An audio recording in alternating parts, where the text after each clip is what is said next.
ನೋಡಿ ನಂಗೊತ್ತು ಈ ಒಂದು ಚಾನಲ್ನ ನೀವು ಫಸ್ಟ್ ಟೈಮ್ ನೋಡ್ತಾ ಇದ್ದೀರಾ ಅಂತ. ನೋಡಿ, ಈ ಒಂದು ಗೃಹಲಕ್ಷ್ಮಿ ಯೋಜನೆಗೆ ಅಂತಾನೆ ಮಾಡಿರುವಂತಹ ಒಂದು ಹೊಸ ಚಾನಲ್ ಇದಾಗಿದೆ.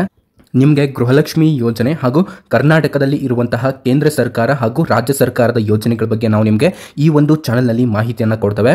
ನೋಡಿ, ಗೃಹಲಕ್ಷ್ಮಿ ಯೋಜನೆಗೆ ಅಂತಾನೆ ಒಂದು ಸ್ಪೆಷಲ್ ಆಗಿ ಮಾಡಿರುವಂತಹ ಒಂದು ಚಾನಲ್ ಇದಾಗಿದೆ. ಹಾಗಾಗಿ ನೀವೆಷ್ಟೋ ಜನರು ಈ ಒಂದು ಚಾನಲ್ಗೆ ಮೊದಲನೆಯ ಬಾರಿಗೆ ಬರ್ತಾ ಇದ್ದೀರಾ. ನೋಡಿ, ನಾನು ನಿಮಗೆ ಒಂದು ರಿಕ್ವೆಸ್ಟನ್ನು ಹೇಳ್ತೇನೆ. ಏನಪ್ಪ ಅಂತಂದರೆ, ನೋಡಿ, ಈ ಒಂದು ಚಾನಲ್ಗೆ ಪ್ರತಿಯೊಬ್ಬರು ಕೂಡ ತಪ್ಪದೆ ಸಬ್ಸ್ಕ್ರೈಬ್ ಆಗಿ. ಯಾಕಂತಂದರೆ ನಾನು ನಿಮಗೆ ಮುಂದೆ ಹೇಳ್ತೇನೆ. ಇವಾಗ ಬಂದಿರುವಂತಹ ಒಂದು ಮೇನ್ ಇಂಪಾರ್ಟೆಂಟ್ ಆಗಿರುವಂತಹ ಗೃಹಲಕ್ಷ್ಮಿ ಯೋಜನೆಯ ಒಂದು ಮಾಹಿತಿಯನ್ನು ನಾವು ನಿಮಗೆ ತಿಳಿಸ್ತೇವೆ. ನೋಡಿ, ಗೃಹಲಕ್ಷ್ಮಿ ಯೋಜನೆಗೆ ಇವಾಗಲೇ ಸುಮಾರು ಕಂತುಗಳು ಹಣ ಬಂದಿದ್ದಾವೆ. ಕೆಲವೊಬ್ಬರಿಗೆ 15ನೇ ಕಂತಿನ ಹಣ ಬಂದು ಉಳಿದಿರುವಂತಹ ಕಂತಿನ ಹಣ ಬಂದಿಲ್ಲ. ಕೆಲವೊಬ್ಬರಿಗೆ 16ನೇ ಕಂತಿನ ಹಣ ಬಂದು ಉಳಿದಿರುವಂತಹ ಕಂತು ಇನ್ನೂ ಕೂಡ ಬಂದಿಲ್ಲ. ಇವಾಗ ನಿಮಗೆ ಒಂದು ಲೇಟೆಸ್ಟ್ ಆಗಿರುವಂತಹ ಅಪ್ಡೇಟ್ ಆದ್ರೆ ಬಂದಿದೆ. ಏನಪ್ಪಾ ಅಂತಂದ್ರೆ, ಇವತ್ತು ನಿಮ್ಮ ಖಾತೆಗಳಿಗೆ ಗೃಹಲಕ್ಷ್ಮಿ ಯೋಜನೆಯ ಹಣ ಜಮೆ ಆಗಲಿದೆ ಸ್ನೇಹಿತರೆ. ಹೌದು, ನಾನು ಹೇಳುವಂತಹ ಇವಿಷ್ಟು ಜಿಲ್ಲೆಗಳಿಗೆ ಇದು ಇವತ್ತು ಮಧ್ಯಾಹ್ನ 3 ಹಾಗೂ 3:15 ಮೇಲ್ಪಟ್ಟು ನಿಮ್ಮ ಖಾತೆಗಳಿಗೆ ಈ ಒಂದು ಹಣ ಜಮೆ ಆಗಲಿದೆ.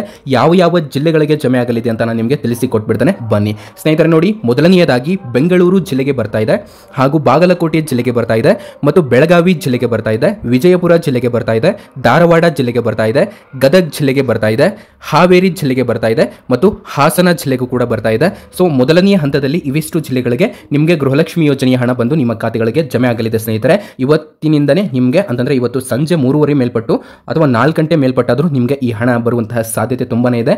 ಇದು ಮೊದಲನೆಯ ಹಂತದಲ್ಲಿ. ಇವಾಗ ನೆಕ್ಸ್ಟು 2ನೇ ಹಂತದಲ್ಲಿ, 3ನೇ ಹಂತದಲ್ಲಿ, 4ನೇ ಹಂತದಲ್ಲಿ ಯಾವ ಒಂದು ಜಿಲ್ಲೆಗಳಿಗೆ ಇದು ಬರ್ತಾ ಇದೆ ಅಂತ ನಾನು ನಿಮಗೆ ತಿಳಿಸಿಕೊಟ್ಬಿಡ್ತೇನೆ. ನೋಡಿ ಸ್ನೇಹಿತರೆ, ಇದು ಕಂಪ್ಲೀಟ್ಲಿ ಇವತ್ತು ಮಧ್ಯಾಹ್ನ 3 ಗಂಟೆಯ ಮೇಲ್ಪಟ್ಟು ಅಥವಾ 4 ಗಂಟೆಯ ಮೇಲ್ಪಟ್ಟು ಇದು ನಿಮ್ಮ ಖಾತೆಗಳಿಗೆ ಭರ್ಜರಿ ಗುಡ್ ನ್ಯೂಸ್ ಅನ್ನು ಕೊಡಲಿದೆ ಸ್ನೇಹಿತರೆ. ಬನ್ನಿ ಬಂದಿರುವಂತಹ ಇವಾಗ ನೆಕ್ಸ್ಟ್ ಅಪ್ಡೇಟ್ ಅನ್ನು ತಿಳ್ಕೊಳ್ತಾ ಹೋಗೋಣ. ನೋಡಿ ಸ್ನೇಹಿತರೆ, ಅದಕ್ಕಿಂತ ಮೊದಲು ನೋಡಿ ಈ ಒಂದು ವಿಡಿಯೋನ ಕೊನೆವರೆಗೂ ಕೂಡ ನೋಡಿ. ಹಾಗೆ ಯಾರಿನ್ನೂ ಸಬ್ಸ್ಕ್ರೈಬ್ ಆಗದಿದ್ದರೆ, ಹಾಗೆ ಈ ಒಂದು ವಿಡಿಯೋನ ನೋಡ್ತಾ ಇದ್ದೀರಾ ಅಂತಂದ್ರೆ ದಯವಿಟ್ಟು ಕೆಳಗಡೆ ಕಾಣುವಂತಹ ಸಬ್ಸ್ಕ್ರೈಬ್ ಬಟನ್ ಮೇಲೆ ಕ್ಲಿಕ್ ಮಾಡಿಬಿಟ್ಟು ಪ್ರತಿಯೊಬ್ಬರು ಕೂಡ ಸಬ್ಸ್ಕ್ರೈಬ್ ಆಗಿ. ನೀವು ಸಬ್ಸ್ಕ್ರೈಬ್ ಬಟನ್ ಮೇಲೆ ಕ್ಲಿಕ್ ಮಾಡಿದಾಗ ಅಲ್ಲಿ ಒಂದು ಬೆಲ್ ಐಕಾನ್ ಕಾಣುತ್ತೆ, ಅದನ್ನ ಆಲ್ ಅಂತ ಸೆಲೆಕ್ಟ್ ಮಾಡೋದನ್ನ ಮರಿಬೇಡಿ ಸ್ನೇಹಿತರೆ. ಹೌದು, ಇಲ್ಲಿ ನಿಮ್ಮ ಒಂದು ಸಬ್ಸ್ಕ್ರಿಪ್ಷನ್ ನಮಗೆ ತುಂಬಾ ಅಂತಂದ್ರೆ ತುಂಬಾನೇ ಇಂಪಾರ್ಟೆಂಟು. ಆದಷ್ಟು ಬೇಗ 10,000 ಸಬ್ಸ್ಕ್ರೈಬರ್ಸ್ ಅನ್ನ ಕಂಪ್ಲೀಟ್ ಮಾಡಿ ಅಂತ ನಾನು ನಿಮಗೆ ಒಂದು ಚಿಕ್ಕ ರಿಕ್ವೆಸ್ಟ್ ಅನ್ನ ಹೇಳ್ತೇನೆ. ಇದರಿಂದ ನಿಮ್ಗೆ ತುಂಬಾ ಒಂದು ಲಾಭ ಇದೆ ಗೃಹಲಕ್ಷ್ಮಿ ಯೋಜನೆ ಬಗ್ಗೆ. ಓಕೆ, ಅದೇ ರೀತಿ ಸ್ನೇಹಿತರೆ ನೋಡಿ, ನಾನು ಯಾಕೆ ನಿಮಗೆ ಇಷ್ಟೊಂದು ಸಬ್ಸ್ಕ್ರೈಬ್ ಮಾಡಿ ಅಂತ ಹೇಳ್ತಾ ಇದ್ದೇನೆ ಅಂತಂದ್ರೆ, ನೀವು ಸಬ್ಸ್ಕ್ರೈಬ್ ಮಾಡೋದ್ರಿಂದ ಗೃಹಲಕ್ಷ್ಮಿ ಯೋಜನೆಯ ಅಪ್ಡೇಟ್ ನಿಮಗೆ ಒಂದೇ ಕಡೆ ಒಂದೇ ಇನ್ಫಾರ್ಮೇಷನ್ ಸಿಗುತ್ತೆ. ಹಾಗಾಗಿ ಹೇಳ್ತಾ ಇರೋದು. ಅದ್ರ ಜೊತೆಗೆ ಈ ಒಂದು ವಿಡಿಯೋನ ನೋಡ್ತಾ ಇರುವಂತಹ ಪ್ರತಿಯೊಬ್ಬ ವೀಕ್ಷಕರು ಕೂಡ ತಪ್ಪದೆ ಲೈಕ್ ಅನ್ನ ಮಾಡಿ. ಇಲ್ಲಿ ನಿಮ್ಮ ಒಂದು ಲೈಕ್ ನಮಗೆ ತುಂಬಾ ಅಂತಂದ್ರೆ ತುಂಬಾನೇ ಒಂದು ಪ್ರಾಮುಖ್ಯತೆವಾಗಿರುತ್ತೆ. ಪ್ರತಿಯೊಬ್ಬರು ಕೂಡ ತಪ್ಪದೆ ಒಂದು ಮೆಚ್ಚುಗೆಯನ್ನು ನೀಡಿ ಅಂತ ಹೇಳ್ತಾನೆ. ಇವಾಗ ಬನ್ನಿ ಸ್ನೇಹಿತರೆ, 2ನೇ ಹಂತದಲ್ಲಿ ಯಾವ ಒಂದು ಜಿಲ್ಲೆಗಳಿಗೆ ಬರಲಿದೆ ಮತ್ತು 3ನೇ ಹಂತದಲ್ಲಿ ಹಾಗೂ ಕೊನೆಯ ಹಂತದಲ್ಲಿ ಯಾವ ಒಂದು ಜಿಲ್ಲೆಗಳಿಗೆ ಈ ಹಣ ಬರಲಿದೆ ಅಂತ ತಿಳಿಸಿ ಕೊಟ್ಬಿಡ್ತಾನೆ ಸ್ನೇಹಿತರೆ. ನೋಡಿ, ಇದು ಇವಾಗ ಒಂದು ಲೇಟೆಸ್ಟ್ ಆಗಿರುವಂತಹ ಮಾಹಿತಿ ಹೊರಗೆ ಬರ್ತಾ ಇದೆ. ಇದೊಂದು ಲಭ್ಯವಾಗ್ತಾ ಇರುವಂತಹ ಒಂದು ಮಾಹಿತಿ ಆಗಿದೆ. ನೋಡಿ, ಗೃಹಲಕ್ಷ್ಮಿ ಯೋಜನೆಯ ಹಣ ನಿಮಗೆ ಕೊನೆಯದಾಗಿ ಯಾವ ಒಂದು ಕಂತಿನ ಹಣ ಬಂದಿದೆ ಅಂತಂದ್ರೆ ಅದು 16ನೇ ಕಂತಿನ ಹಣ ಅಂತ ಬಹಳಷ್ಟು ಜನ ಹೇಳ್ತಾ ಇದ್ದಾರೆ. ಆದ್ರೆ ಕೆಲವೊಬ್ಬರಿಗೆ ಇನ್ನೂ ಕೂಡ 15ನೇ ಕಂತಿನ ಹಣ ಮಾತ್ರ ಬಂದಿದೆ, ಇನ್ನೂ ಕೂಡ 16ನೇ ಕಂತಿನ ಹಣ ಬಂದಿಲ್ಲ. ಇಂಥವರಿಗೆ ಒಂದು ಲೇಟೆಸ್ಟ್ ಆಗಿರುವಂತಹ ಮಾಹಿತಿ ಕೂಡ ಹೊರ ಬರ್ತಾ ಇದೆ. ಏನಪ್ಪಾ ಅಂತಂದ್ರೆ, ನಿಮಗೆ 3 ಕಂತುಗಳ ಹಣ ಅಂತಂದ್ರೆ 6,000 ರೂಪಾಯಿ ಹಣವನ್ನ ಒಂದೇ ಬಾರಿಗೆ ಜಮೆ ಮಾಡಲಾಗುತ್ತಿದೆ ಅಂತೆ. ಅದು ಇವತ್ತಿನಿಂದನೇ ಅಂತಾನೆ ಹೇಳಲಾಗುತ್ತಿದೆ. ಇವತ್ತು ಮಧ್ಯಾಹ್ನ ಸುಮಾರು 3 ಗಂಟೆ ಮೇಲ್ಪಟ್ಟು ನಿಮಗೆ 6,000 ರೂಪಾಯಿ ಹಣನು ಬರಬಹುದು, 4,000 ರೂಪಾಯಿ ಹಣನು ಬರಬಹುದು. ನಿಮಗೆ ಎಷ್ಟು ಪೆಂಡಿಂಗ್ ಇದೆ ಅಷ್ಟು ಹಣ ನಿಮ್ಮ ಖಾತೆಗಳಿಗೆ ಬರುವಂತಹ ಒಂದು ಸಾಧ್ಯತೆ ತುಂಬಾನೇ ಇದೆ ಸ್ನೇಹಿತರೆ. ನೋಡಿ, ದಯವಿಟ್ಟು ಈ ಒಂದು ಇನ್ಫಾರ್ಮೇಷನ್ ಎಲ್ಲರಿಗೂ ಕೂಡ ಶೇರ್ ಮಾಡಿ. ಇವಾಗ ಬನ್ನಿ ನೆಕ್ಸ್ಟ್ ಜಿಲ್ಲೆಗಳ ಲಿಸ್ಟ್ ಅನ್ನು ನೋಡ್ತಾ ಹೋಗೋಣ. ಇವಾಗ 2ನೇದಾಗಿ ಸ್ನೇಹಿತರೆ ಬೆಳಗಾವಿಗೆ ಬರ್ತಾ ಇದೆ, ಹಾಗೂ ಬೆಂಗಳೂರು ನಗರ ಜಿಲ್ಲೆಗೆ ಬರ್ತಾ ಇದೆ ಸ್ನೇಹಿತರೆ, ರಾಮನಗರ ಜಿಲ್ಲೆಗೆ ಬರ್ತಾ ಇದೆ, ಮತ್ತು ಬೆಂಗಳೂರು ಗ್ರಾಮಾಂತರ ಜಿಲ್ಲೆಗೂ ಕೂಡ ಬರ್ತಾ ಇರುವಂತದ್ದು. ನಾನು ಆಗಲೇ ಹೇಳಿದೆ. ಇವಾಗ ಮತ್ತೆ ಚಿಕ್ಕಬಳ್ಳಾಪುರ ಜಿಲ್ಲೆಗೂ ಕೂಡ ಬರ್ತಾ ಇರುವಂತದ್ದು, ಮತ್ತು ಚಿತ್ರದುರ್ಗ ಜಿಲ್ಲೆಗೂ ಕೂಡ ಬರ್ತಾ ಇರುವಂತದ್ದು ನಿಮ್ಮ ಒಂದು 17, 18ನೇ ಕಂತಿನ ಹಣ, ಹಾಗೂ ದಾವಣಗೆರೆ ಜಿಲ್ಲೆಗೂ ಕೂಡ ಬರ್ತಾ ಇದೆ ನಿಮ್ಮ ಒಂದು 17 ಮತ್ತು 18ನೇ ಕಂತಿನ ಹಣ, ಹಾಗೂ ಕೋಲಾರ ಜಿಲ್ಲೆಗೂ ಕೂಡ ಬರ್ತಾ ಇದೆ ನಿಮ್ಮ ಒಂದು 17 ಮತ್ತು 18ನೇ ಕಂತಿನ ಹಣ, ಶಿವಮೊಗ್ಗ ಜಿಲ್ಲೆಗೂ ಕೂಡ ಬರ್ತಾ ಇದೆ 17, 18ನೇ ಕಂತಿನ ಹಣ, ಮತ್ತು ತುಮಕೂರು ಜಿಲ್ಲೆಗೂ ಕೂಡ ಬರ್ತಾ ಇದೆ 17 ಮತ್ತು 18ನೇ ಕಂತಿನ ಹಣ. ನಾನು ಯಾಕೆ ನಿಮಗೆ 17, 18ನೇ ಕಂತಿನ ಹಣ ಅಂತ ಹೇಳ್ತಾ ಇದ್ದೇನೆ ಅಂತಂದ್ರೆ, ನಿಮಗೆ ಇವಾಗಲೇ 16ನೇ ಕಂತಿನ ಹಣ ಬಂದಿದೆ. ಹಾಗಾಗಿ ನಿಮಗೆ ಬರಬೇಕಾಗಿರುವಂತಹ ಒಂದು ಕಂತು ಅಂತಂದ್ರೆ ಅದು 17 ಮತ್ತು 18ನೇ ಕಂತಿನ ಹಣ. ಹಾಗಾಗಿ ನಿಮಗೆ ಈ ಒಂದು 17 ಮತ್ತು 18ನೇ ಕಂತಿನ ಹಣ ಬಂದು ಆದಷ್ಟು ಬೇಗ ನಿಮಗೆ ಜಮೆ ಆಗಲಿದೆ ಅಂತ ಒಂದು ಲೇಟೆಸ್ಟ್ ಆಗಿರುವಂತಹ ವರದಿಗಳು ಗೊತ್ತಾಗ್ತಾ ಇದೆ ಸ್ನೇಹಿತರೆ.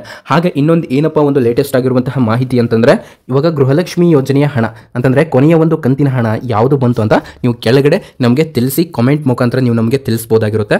ಇವಾಗ ನೆಕ್ಸ್ಟ್ ಒಂದು ಲೇಟೆಸ್ಟ್ ಆಗಿರುವಂತಹ ಅಪ್ಡೇಟ್ ಏನಪ್ಪಾ ಅಂತ ತಿಳಿಸಿ ಕೊಟ್ಬಿಡ್ತಾನೆ ನೋಡಿ. ಇವಾಗ 3ನೇ ಒಂದು ಹಂತದಲ್ಲಿ ಯಾವ ಒಂದು ಜಿಲ್ಲೆಗಳಿಗೆ ಈ ಒಂದು ಗೃಹಲಕ್ಷ್ಮಿ ಯೋಜನೆಯ 16 ಖಾತೆಗಳಿಗೆ ಬರಲಿದೆ ಅಂತ ನಾನು ನಿಮಗೆ ಹೇಳ್ತಾನೆ. ಸರಿಯಾಗಿ ಕೇಳಿಸ್ಕೊಳ್ಳಿ ಸ್ನೇಹಿತರೆ.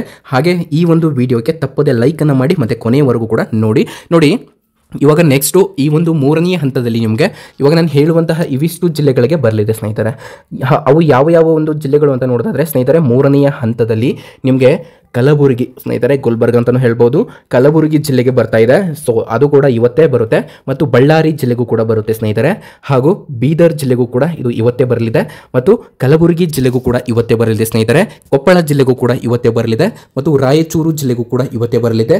ಹಾಗೂ ಯಾದಗಿರಿ ಜಿಲ್ಲೆಗೂ ಕೂಡ ಇವತ್ತೇ ಬರಲಿದೆ. ಮತ್ತು ವಿಜಯನಗರ ಜಿಲ್ಲೆಗೂ ಕೂಡ ಇವತ್ತೇ ಬರಲಿದೆ ಸ್ನೇಹಿತರೆ. ನೋಡಿ, ಈ ಒಂದು ಜಿಲ್ಲೆಗಳಿಗೆ ನಿಮಗೆ ಗೃಹಲಕ್ಷ್ಮಿ ಯೋಜನೆಯ ಹಣ ಜಮೆ ಆಗಲಿದೆ. ಮತ್ತು ಉಳಿದಂತಹ ಒಂದು ಜಿಲ್ಲೆಗಳು ಯಾವುವು ಅಂತ ತಿಳಿಸಿಕೊಡ್ತಾನೆ. ಇನ್ನೂ ಕೂಡ 3 ರಿಂದ 4 ಜಿಲ್ಲೆಗಳಿದ್ದಾವೆ. ಈ ಒಂದು ಜಿಲ್ಲೆಗಳಿಗೂ ಕೂಡ ನಿಮಗೆ ಗೃಹಲಕ್ಷ್ಮಿ ಯೋಜನೆಯ ಹಣ ಜಮೆ ಆಗಲಿದೆ ಸ್ನೇಹಿತರೆ. ಹಾಗಾದರೆ ಯಾವ ಯಾವ ಒಂದು ಜಿಲ್ಲೆಗಳಿಗೆ ಜಮೆ ಆಗ್ತಾ ಇದೆ ಅಂತ ತಿಳಿಸಿಕೊಟ್ಬಿಡ್ತಾನೆ, ಬನ್ನಿ.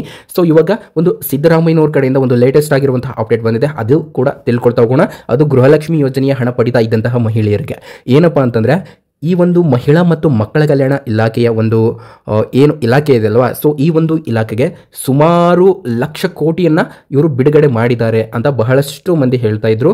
ಸೊ ಇವರು ಹಣವನ್ನು ಎಷ್ಟು ಬಿಡುಗಡೆ ಮಾಡಿದ್ದಾರೆ ಅಂತಂದರೆ, ಈ ಒಂದು ಏನು ಹಣ ಬಿಡುಗಡೆ ಮಾಡಿದಾರಲ್ವಾ, ಆ ಒಂದು ಹಣ ಮಹಿಳಾ ಮತ್ತು ಮಕ್ಕಳ ಕಲ್ಯಾಣಕ್ಕೆ ಬಿಡುಗಡೆ ಮಾಡಿದಾರಲ್ವಾ, ಆ ಒಂದು ಹಣ ನಿಮಗೆ ಗ್ಯಾರಂಟಿಯಲ್ಲಿ ಕೂಡ ಆ್ಯಡ್ ಆಗುತ್ತೆ. ಸೊ ಯಾವ ರೀತಿ ಅಂತ ನಾನು ನಿಮಗೆ ಹೇಳ್ತೇನೆ. ಸೊ ಕೇಳಿಸ್ಕೊಳ್ಳಿ, ಒಂದು ಚಿಕ್ಕ ಇನ್ಫಾರ್ಮೇಷನ್ ಇದೆ. ಇವಾಗ ಗೃಹಲಕ್ಷ್ಮಿ ಯೋಜನೆ ಹಣ ನಿಮಗೆ ಬರಬೇಕು ಅಂತಂದರೆ ಅದು ಮಹಿಳಾ ಮತ್ತು ಮಕ್ಕಳ ಕಲ್ಯಾಣ ಇಲಾಖೆಯ ಒಂದು ಇಲಾಖೆಯಿಂದ ನಿಮಗೆ ಬರುತ್ತೆ ಅದು. ಹಾಗಾಗಿ ಈ ಒಂದು ಹಣವನ್ನು ಮಹಿಳಾ ಮತ್ತು ಮಕ್ಕಳ ಕಲ್ಯಾಣ ಇಲಾಖೆಗೆ ಹಣವನ್ನು ಇವಾಗಲೇ ಬಿಡುಗಡೆ ಬಜೆಟ್ನಲ್ಲಿ ಮಾಡಿರುವಂಥದ್ದು ಸ್ನೇಹಿತರೆ. ಹಾಗಾಗಿ ನಿಮಗೆ ಇನ್ಮೇಲೆ ಎಲ್ಲೂ ಕೂಡ ಸಮಸ್ಯೆ ಆಗೋದಿಲ್ಲ. ಗೃಹಲಕ್ಷ್ಮಿ ಯೋಜನೆ ಹಣವನ್ನು ನೀವು ಪ್ರತಿ ತಿಂಗಳು ಪಡಿಬೇಕು ಅಂತಂದರೆ ನೋಡಿ, ನಿಮಗೆ ಕಳೆದ ಒಂದು 2 ರಿಂದ 3 ತಿಂಗಳಿಂದ ಹಣ ಬಂದಿರದೇ ಇರಬಹುದು. ಆದರೆ ಇನ್ಮೇಲೆ ನಿಮಗೆ ಈ ರೀತಿ ಆಗೋದಿಲ್ಲ. ನಿಮಗೆ ಪ್ರತಿ ತಿಂಗಳನ್ನು ಕೂಡ ಸರಿಯಾದಂತಹ ಒಂದು ಸಮಯದಲ್ಲಿ ಹಣ ಬರ್ತಾ ಹೋಗ್ತದೆ. ಹಾಗಾದರೆ ಇವಾಗ ನೆಕ್ಸ್ಟ್ ಬನ್ನಿ, ಯಾವ ಯಾವ ಒಂದು ಜಿಲ್ಲೆಗಳಿಗೆ ಇದು ಬರಲಿದೆ ಅಂತ ತಿಳಿಸಿಕೊಡ್ತಾನೆ. ಇವಾಗ ಕೇವಲ 4 ಅಥವಾ 5 ಜಿಲ್ಲೆಗಳಿದ್ದಾವೆ. ಸೊ ಯಾವುವು ಅಂತ ತಿಳಿಸಿಕೊಟ್ಬಿಡ್ತಾನೆ, ಬನ್ನಿ ಸ್ನೇಹಿತರೆ. ನೋಡಿ, ಇವಾಗ ಕೊನೆಯದಾಗಿ ಬರುವಂತಹ ಒಂದು ಜಿಲ್ಲೆಗಳು ಅಂತ ನೋಡೋದಾದರೆ ಸೊ ಏನಂತ ತಿಳಿಸಿಕೊಡ್ತಾನೆ ನೋಡಿ, ಮೈಸೂರು ಸ್ನೇಹಿತರೆ, ಮೈಸೂರು ಜಿಲ್ಲೆಗೆ ಬರ್ತಾ ಇರುವಂಥದ್ದು, ಹಾಗೂ ಚಿಕ್ಕಮಗಳೂರು ಜಿಲ್ಲೆಗೆ ಬರ್ತಾ ಇರುವಂಥದ್ದು ಸ್ನೇಹಿತರೆ, ಮತ್ತು ದಕ್ಷಿಣ ಕನ್ನಡ ಜಿಲ್ಲೆಗೂ ಕೂಡ ಬರ್ತಾ ಇರುವಂಥದ್ದು, ಹಾಗೂ ಹಾಸನ ಜಿಲ್ಲೆಗೆ ಬರ್ತಾ ಇದೆ, ಮತ್ತು ಕೊಡಗು, ಮಂಡ್ಯ, ಮೈಸೂರು ಜಿಲ್ಲೆಗೆ ಗೃಹಲಕ್ಷ್ಮಿ ಯೋಜನೆಯ ಈ ಒಂದು 17 ಮತ್ತು 18ನೇ ಕಂತಿನ ಹಣ ನಿಮ್ಮ ಖಾತೆಗಳಿಗೆ ಜಮೆ ಆಗಲಿದೆ. ನೋಡಿ, ಕೆಲವೊಬ್ಬರಿಗೆ 4,000 ರೂಪಾಯಿ ಹಣ ಬರಲಿದೆ. ನಿಮಗೆ ಎಷ್ಟು ಹಣ ಪೆಂಡಿಂಗ್ ಇದೆ ಅಲ್ವಾ, ಅಷ್ಟು ಹಣನೂ ಕೂಡ ನಿಮಗೆ ಬರಲಿದೆ ಸ್ನೇಹಿತರೆ. ನೋಡಿ, ಈ ಒಂದು ಮಾಹಿತಿಯಲ್ಲಿ ನಿಮಗೆ ಸ್ವಲ್ಪನಾದರೂ ಗೃಹಲಕ್ಷ್ಮಿ ಯೋಜನೆಗೆ ಸಂಬಂಧಪಟ್ಟಂತಹ ವಿಷಯಗಳನ್ನು ನೀವು ತಿಳಿದುಕೊಂಡಿದ್ದೀರಾ ಅಂತ ನಾವು ಭಾವಿಸಿದ್ದೇವೆ. ಕೆಳಗಡೆ ಒಂದು ಸಬ್ಸ್ಕ್ರೈಬ್ ಬಟನ್ ಇದೆ, ಅದರ ಮೇಲೆ ಕ್ಲಿಕ್ ಮಾಡಿಬಿಟ್ಟು ಪ್ರತಿಯೊಬ್ಬರು ಕೂಡ ಸಬ್ಸ್ಕ್ರೈಬ್ ಆಗಿ. ಹಾಗೆ ಈ ಒಂದು ವಿಡಿಯೋನ ಯಾರ್ಯಾರು ಕೊನೆವರೆಗೂ ನೋಡಿದಿರೋ ನಿಮ್ಗೆಲ್ಲರಿಗೂ ಕೂಡ ನನ್ನ ಕಡೆಯಿಂದ ಹೃದಯಪೂರ್ವಕ ಧನ್ಯವಾದಗಳು. ನೋಡಿ, ಯಾರ್ಯಾರು ಕೆಳಗಡೆ ಕಾಮೆಂಟ್ ಮಾಡ್ತಿರೋ ನಿಮ್ಗೆಲ್ಲರಿಗೂ ಕೂಡ ನಾನು ರಿಪ್ಲೈ ಮಾಡ್ತೇನೆ. ಹಾಗಾಗಿ ಪ್ರತಿಯೊಬ್ಬರು ಕೂಡ ತಪ್ಪದೆ ಕಾಮೆಂಟ್ ಕೂಡ ಮಾಡಿ. ಸೊ ನಿಮ್ಮೆಲ್ಲರ ಕಾಮೆಂಟ್ಗಳಿಗೂ ಕೂಡ ನಾನು ರಿಪ್ಲೈ ಮಾಡಲಿಕ್ಕೆ ಪ್ರಯತ್ನ ಪಡ್ತೇನೆ. ಹಾಗೆ ಇನ್ನೊಂದು ಕೊನೆಯ ಒಂದು ಚಿಕ್ಕ ಇನ್ಫಾರ್ಮೇಷನ್ ಏನಪ್ಪಾ ಅಂತಂದರೆ, ನೋಡಿ, ಈ ಒಂದು ನಮ್ಮ ಚಾನಲನ್ನು ನೀವು ಸಬ್ಸ್ಕ್ರೈಬ್ ಆಗೋದ್ರಿಂದ ಗೃಹಲಕ್ಷ್ಮಿ ಯೋಜನೆಗೆ ಸಂಬಂಧಪಟ್ಟಂತಹ ಎಲ್ಲ ಇನ್ಫಾರ್ಮೇಷನ್ ಅನ್ನು ನಾವು ನಿಮಗೆ ಅರ್ಥ ಆಗೋ ರೀತಿ ನಾವು ನಿಮಗೆ ಹೇಳ್ತೇವೆ. ಹಾಗಾಗಿ ನೋಡಿ, ಈ ಒಂದು ಚಾನಲ್ಗೆ ಪ್ರತಿಯೊಬ್ಬರು ಕೂಡ ತಪ್ಪದೆ ಸಬ್ಸ್ಕ್ರೈಬ್ ಅನ್ನು ಹಾಕಿ ನಾವು ಹಾಕುವಂತಹ ಡೈಲಿ ವಿಡಿಯೋಸ್ಗಳನ್ನು ನೋಡ್ತಾ ಹೋಗಿ. ನಾವು ನಿಮಗೆ ಜೆನ್ಯೂನ್ ಆಗಿರುವಂತಹ ಮಾಹಿತಿಗಳನ್ನು ಮಾತ್ರ ಒದಗಿಸ್ತೇವೆ. ಹಾಗಾಗಿ ಹೇಳ್ತಾ ಇರೋದು, ಸೊ ದಯವಿಟ್ಟು ಸಬ್ಸ್ಕ್ರೈಬ್ ಆಗಿ. ಹಾಗೂ ಯಾರಿನ್ನೂ ಲೈಕ್ ಮಾಡಿಲ್ಲ, ಲೈಕ್ ಅನ್ನು ಮಾಡಿ. ಸೊ ನಾನು ನಿಮಗೆ ಯಾಕೆ ಇಷ್ಟು ಸಬ್ಸ್ಕ್ರೈಬ್ ಆಗಿ ಅಂತ ಹೇಳ್ತಾ ಇದ್ದೇನೆ ಅಂತಂದರೆ, ನಿಮಗೆ ಗೃಹಲಕ್ಷ್ಮಿ ಯೋಜನೆಗೆ ಅಂತಲೇ ಮಾಡಿರುವಂತಹ ಒಂದು ಹೊಸ ಚಾನಲ್ ಇದಾಗಿದೆ. ಹಾಗಾಗಿ ಅಷ್ಟೇ. ಓಕೆ, ಯಾರ್ಯಾರು ಸಬ್ಸ್ಕ್ರೈಬ್ ಆಗಿದ್ರು ನಿಮಗೆಲ್ಲರಿಗೂ ಕೂಡ ನನ್ನ ಕಡೆಯಿಂದ ಹೃದಯಪೂರ್ವಕ ಧನ್ಯವಾದಗಳು. Thank you so much for your watching.